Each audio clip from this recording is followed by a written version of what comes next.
ቲና አባባ ጉድ ሰሯት ማለት ነው። እንግዲህ አባባ የሰሯትን ነገር እሷ በፍጹም ውጭ ልጋብዝህ ብላ ይዛ ሂዳ እውነት ንብረት ሊያወርሱልኝ ነው ብላ በሳቅ ተፈንድቃ ከመጠን በላይ እየጠጣች ትገኛለች። ግን እሳቸው የስራዋን አረ ወደ ቤት እንሄድ ቢሏት እንኳ እኔ ማንም ሊያታልለኝ አልችልም፣ ስለዚህ አንጠጣበት እያለች የተራጨች ነበር። እንደ ዛሬ ቀን ጠጥቼ አላቅም አለች። ከዛም እንግዲህ ዳኒ ጠርታ አየህ ይሄው ወረቀቱ ቤቱ ስማችን በእኛ ሆነ ስትለው እሱም ከኔ ጋር እናድርገው በማለት በደስታ ፈነደቀ። አይ አትሳሳት እኔ ይዘዋለሁ አለችው።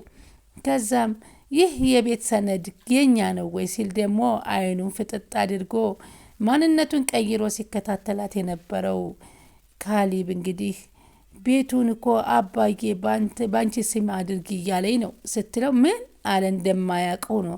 በካሊብ ስም እኮ አድርገው ብያለሁ አለች ወይዘሮ ቲና። አይ ሴት ትሻላለች አላባባ አለች። ነይ ቀፊኝ አለና ሲያታሏት አቀፋት። ዝሮ በእኛ እጅ ገባ ብላ በደስታ ፈነደቀች። ከዚህ በኋላ አንቺና እኔ እንደፈለግን እንሆናለን ሲል አታለላት። ሽማግሌው ሀሰተኛ ሰነድ በማዘጋጀት እንግዲህ ቲናን ጉድ ሰርቷታል ማለት ነው። አሁን በደስታ እየጨለለች ትገኛለች። ከዳኒ ጋር ስትጠጣ በማምሸትም ሰክራ ወደ ቤት በመምጣትበት ሰዓት ግን ዳኒ የኔ ፍቅር ወደ መኝታችን እንግባ እያለች እንግዲህ እየጎተተችው ወደ ክላስ ልትገባ ስትል የቲና ንግግር ስላስደነገጠው ሆድ አባውን ብቅል ያወጣዋል ሆነና ሰክራ ሳለ ምን ያቀባጠረችው ነገር አለ። በዛን ሰዓት አባባና ልጁም ተነጋግረው በቲና ላይ እየተጫወቱባት ይገኛሉ። በስከ መጨረሻም ቲና ያልጨረሰቻቸው ጉዳዮች እንዳሉ አባዬ የጀመርነውን እንጨርስ በማለት እጃቸውን እየጎተተች ወደ ውጭ ወጣች። ቲና ሽማግሌው ምን ልታስፈርማቸው ይሆን? ሰላም ወደ ቻናል የተከታታዩ ሰላማችሁ በያላችሁበት ይብዛልኝ። እንግዲህ ትሁት ቀጣይ ፓርትን የግፈኛዋ ፍጥጫና የሰራተኛዋ መጨረሻ የሚለውን ክፍል 24 እንመለከታለን። ባለፈው ክፍል እንዳያችሁት እንግዲህ ስሜታዊ ሆነው ሁለታቸውም ወደ መኝታ ክፍል ሲያመሩ እሱም ሊበቀል ፈልጎ ነበር። ሆኖም ግን አባዬ ሽጉጡ የታለ እያለ ሲጠይቅ እነዚህ ላጆች የእጃቸውን መስጠት አለብኝ ሲለው በጣም ትዕግስቱን ሲፈታተንበት ስለነበረ ስለት ስላገኘ ስለቱን ይዞ ወደ መኝታ ክፍል አምርቶ ነበረ። ሊትከፍት እየታገለ አባት ስላልቻላቸው እየሮጡ ሄደው ስሜታዊ ሆነ እንዴት ትሆናለህ ሲሉ ሩጠው ሄደው ስለታሙን ይቀሙታል። ያን ቢላ በመቀማት ሀሳቡን እንዲቀይር ያደርጉታል። አባዬ ዶሮን ብዬ ነበረ ካሊስ ስሜታዊ ይሆናል ሌላ ችግር ይግባል ብዬ ነበር እኮ ትላለች ትሁት። ይህ ከመሆን በፊት ያልሆነ ስራ እንደሚሰሩ እርስዎ ነግሬዎታለሁ። ለምን ይህን አላስፈላጊ ነገር ለምን ታደርጋላችሁ? ካሊብ የሚያደርገው ነገር ትክክል አይደለም ስትል ለሽማግሌው ትናገራለች።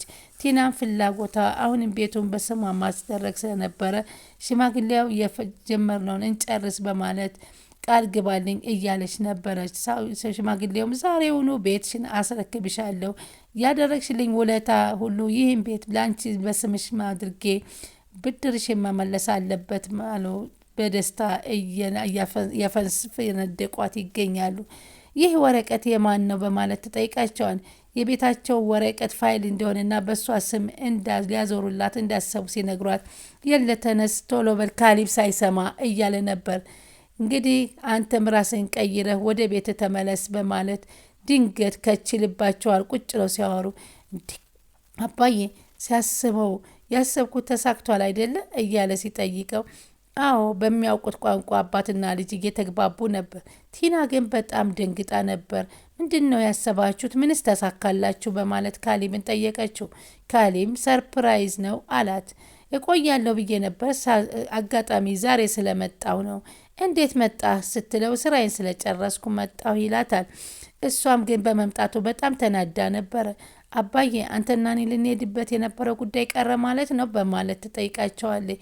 ካሊብም እንደማያውቁ ነው የት ልትሄዱ ነበር ሲል ይጠይቃል። የሆነ ቦታ ወጣ ብለን ቡና ልንጠጣ ነበር ሲሉ ለካሊብ አባቱን እንደማያውቁ ነው ለማስረዳት ሞከሩ። ቲናም እንዴት ካሊድ ዛሬ ልትመጣ ቻልክ አለችው። ካሊብም ስራዬን ስላጠናቀቅኩኝ ወደ አባቴ ቤት መመለሱ ፍላጎቱ እንደነበረውና የቤተሰብ አባላቱ እንደናፈቁት ይገልጽላታል። ታዲያ በሰሞኑ የቤታቸው እንግዳ የተከሰተችው ወይዘሮ ሴትዮዋ ወዴት ሄደች ብላ ቲና ትጠይቃታለች። ሽማግሌውም አልተመቻችኋትም መሰል ብቻ ብዙ መቆየት አልፈለገችም። ትላንትና ደክሞኛል ልተኛ ነው በማለት በምልክት ተግባብተን ነበር። ዛሬ ግን ወደ መጣችበት ተመልሳለች ስትል ሽማግሌው እየመለሰ ነበር። ትሁት በማለዳ ተነስታ ወደ ሳሎን በመሄድ እንግዲህ አሁንም ቲና ሽማግሌውን ወደ ውጭ ወጥተን የቤቱን ካርታ በስም ያዞርልኝ እያለች ስትጠይቀው ሳለ ይህንን ስትናገር ትሁት በጣም ተናዳ ካሌብ ምን ሆና ነው የተናደደችው እያለ ለአባቱ እየተናገረ ነበር። አባቱም ቤቱን በስሜ አዙርልኝ ብላኝ ስለዚህ ጉዳይ ሳለ አንተ ድንገት ስለተከሰትክ ነው ነገሩ ተደናፍቀፈብኝ የማለት ስሜት ይመስለኛል አሉት። ለዛ ነው እንዴ አለ። የአባትና የልጅ ግጥምጥሞች ተመካክረው ይሆናል እዚህ ቤት የሆነ ድራማ እየተከናወነ ይመስለኛል፣ የገባኝ ነገር የለም በማለት ወጣ በማለትም ከዳንኤል ጋር እየተመካከረች ነበር። ዳንኤልም እኔ ምን አቅልሻለኝ እዛው ጀመርሽው ጨርሽው፣ እኛ የሁለቱ ግጥምጥሞች የሆነ ነገር እንዳለ ይሰማኛል በማለት ዳኒ እየነገራት ነበር። ቲናም ካሌብ ወጣ ሲል ሽማግሌውን የጀመረውን ነገር እንዲጨርስላት እየነገረችው ነበር። ትሁት ቁርስ ብሉ በማለት ወደ ሳሎን አምርታ ነበር። እሷም ምን ልታደርግ መጣች በማለት ስሜት ተበሳጭታ ነበር። ኩሽና ድረስ ተከትላ ሂዳ ያሰብኩትን ለማደናቀፍ የማታደርጊው ጥረት የለም በማለት ብታርፍ ይሻል እያለች ዛቻና ማስፈራሪያ ለትሁት እያቀረበችላት ነው። ትሁት ደግሞ እስኪ ሲሳካልሽ እናያለን በማለት ፎክራባታለች። ሰዓቱ ምሽት ሆነና ካሌብ ጋር ተኝተው አትሰመኝም ወይ በማለት ስትጠይቀው እስከ ዛሬ ተለያይተን ኑረን ለምንድን ነው ፊትን የዞርክብኝ እያለች ካሌብን ትጠይቀዋለች። ስታስመስልም ካሌብ ደግሞ እባክሽ ምን ያህል ጊዜ ቆየሁና እንደዚህ የምትይኝ እንዴት ትናፍቅኛለሽ እያለ ነው። ከዛም ቲና አሁንም ህልሟን ሳታሳካ እንቅልፍ ሊወስዳት አልቻለም። ሽማግሌውን እንሂድና የቤቱን ነገር እናስተካክል በማለት አብረው ተከታትለው ይሄዳሉ። ሽማግሌውም ሐሰተኛ ሰነድ በማዘጋጀት ሊፈርምላት እንደሆነ አብረው ጉዟቸውን ይቀጥላሉ። በመንገድ ላይ እያሉ ካሌብ ከሰማ ምን ችግር ሊፈጠር ይችላል እያለች ስጋቷን አባቷን ጠየቀቻቸው። እሳቸውም ካሌብ የሚሰማተው ምንም ምክንያት የለም፣ ቢሰማስ ምን ያደርጋል፣ ሀብት ንብረቱ ያኔ ነው፣ እሱ ምን ያገባዋልና ብለው ደስ አላት። አባዬ በጣም አመሰግናለሁ አለች። እርሷም ዶክሜንቱን መያዝ እንደምትፈልግ ነገረቻቸው። ታዲያ ተፈራርመው ሲመለሱ እኔ ልጋብዝህ እፈልጋለሁ በማለት ወደ ሬስቶራንት ይዛቸው ጎራ ትላለች። እሷም በጣም ተደስተ ነበር። በልቤ ያሰብኩት እንደ ዛሬ ተሳክቶልኝ አያቅም አባዬ፣ በጣም ደስተኛ ነኝ አለቻቸው። እንኳን ደስ አለች በማለትም መጠጡን እርስ በርስ ችስ ተባባሉ። አሁን ይበቃናል፣ ወደ ቤት እንሄድ በሚሉን ጊዜ እኔ ዛሬ ቤቴ መሄድ አልችልም፣ መጣጣም ደስታዬን እፈልጋለሁ፣ አንተ ሂድ በማለት አባትየውን ከሸኘች በኋላ ዳኒን ደውላ እዛው ቦታ ትቀጥረውና ሬስቶራንት ይመጣል። ዳንኤልንም በደስታ አጨለለችው። ምክንያቱም ያ ቤት በራሷ ስም እንደተፈረመላትና ዶክሜንት በእጇ ስለያዘችው ይሄው ለማረጋገጫ አሳየችው። ዳንኤል ግን ተጠራጥሮ ይህ ነገር እውነት እያሾፉብን እንዳይሆን በማለት እየነገራት ነበር። እሷ ግን በፍጹም ሊያሞኙኝ አይችሉም፣ ዋናው ደግሞ ይህ ዶክሜንቱ ካላመንክ ስትል አሳየችው። እሱም በቃ አሁን ወደ ቤታችንን ዶክሜንቱም ከኔ ጋር ይቀመጥ ሲል ቢጠይቃትም በፍጹም አልሰጥህም አለችው። ከዛ ጠጥተው ከጨርስ በኋላ ወደ ቤት ያመራሉ። ከቤት ከገቡ በኋላ ሽማግሌው ስለተፈጠረው ሁሉ እየነገራቸው ነበር። ቲና የቤት ባለቤት ሆነ፣ በስሟም ፈረምኩላት። በዚህ ሁኔታ ካሌብ አቤት ደፋር እኮ ናት፣ እስኪ የቤቱ ባለቤት ስንሆን እናያታለን እያሉ እያወሩ ሳለ ዳንኤልና ታኒ ጠጥተው ሰክረው እየተንገዳገደች ወደ ውስጥ የገባችው። እንደውም ሁሉም አንድ ላይ ተቀምጠው ሳለ የማንም ሳትናገር ቶሎ ብለህ ወደ ውስጥ እንግባ ስትለው ቤተሰቡ ከተሰበሰቡበት መካከል ብዙ ስትቀባጥር ዳኒ በጣም ደነገጠ። ውይ ምን እያለች ነው በማለት ወንድምና ፍቅረኛ እንዴት አንድ ነው የተምናናብሽ? እኔ እኮ ወንድምሽ ነኝ፣ ሂጂና ግቢና ረፊ አላት። ካሌብም እንድትነሳና እንድትተኛ ያደርጓታል። ዳኒ የተናገረችው ነገር በጣም አስደነገጠችው። ሰክረሽ ያን ያክል አትጠጪ ያልኩሽ ብዙ ነገር ቀባጠርሽ አላት። ምን ያልተናገርሽው ነገር አልሽ? አንቺ ለተለፈለፍሽው እኔ ተሸማቀቅኩ። ምን ያህል እንደተሳለቀባትም እየገለጸላት ይገኛል። በዛ በስካር መካከል የለፈለፈችው ነገር በጣም እንዳስደነገጣቸውም ተመልክተናል። አባትና ልጅም ስለ ቲናና ስለ እሱ እያወሩ እያሉ ምንም ዳንኤል መጠርጠር አለመቻሉ በጣም ይገርማል። ይህኔ እኮ ዳንኤል ካለበት እንዲነቃ ብዙም ነገር እየተናገርኩ ነበር፣ ነገር ግን አንዳችም አይጠረጥርም በማለት እያወሩ ነበር። ቲና አሁንም ሽማግሌውን እንጨርስላት የምትፈልጋች ጉዳዮች አሉ፣ አባዬ አሁንም የጀመርነውን እንጨርስ እያለች እየጠየቀቻቸው ነው።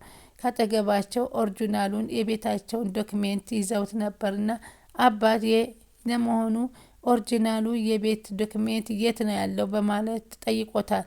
ይኸው እያለ ካሌብም ያሳየዋል። በዚህ ሁኔታ ቲና ስትመጣ ይህ ወረቀት የማን ነው በማለት ልታነሳ ስትል ተይ የሰው ነው አይነካም በማለት እንደ ሕፃን አስፈራሯት።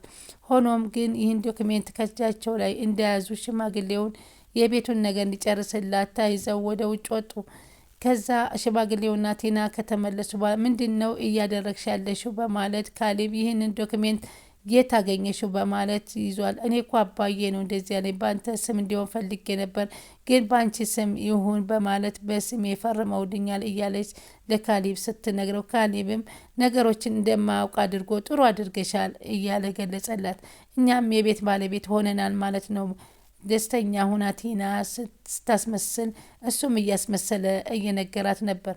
ሆኖም ቲና የካሌብን ሁኔታ ካየች በኋላ ትክክል መስሎ ስለታያት በጣም ደስተኛ ነበረች። በማንኛውም ይህ ክፍል የሰራተኛዋ መጨረሻና የግፈኛው ሴት ፍጥጫ በምን አይነት ይጨርሳል የሚለውን ቀጣይ የምንመለከት ይሆናል። ለዛሬ ይህንን ስትከታተሉ ስለነበረ አመሰግናለሁ። ቻናሌ ላይክ፣ ሼር በማድረግ አበረታቱኝ። ባይ ባይ።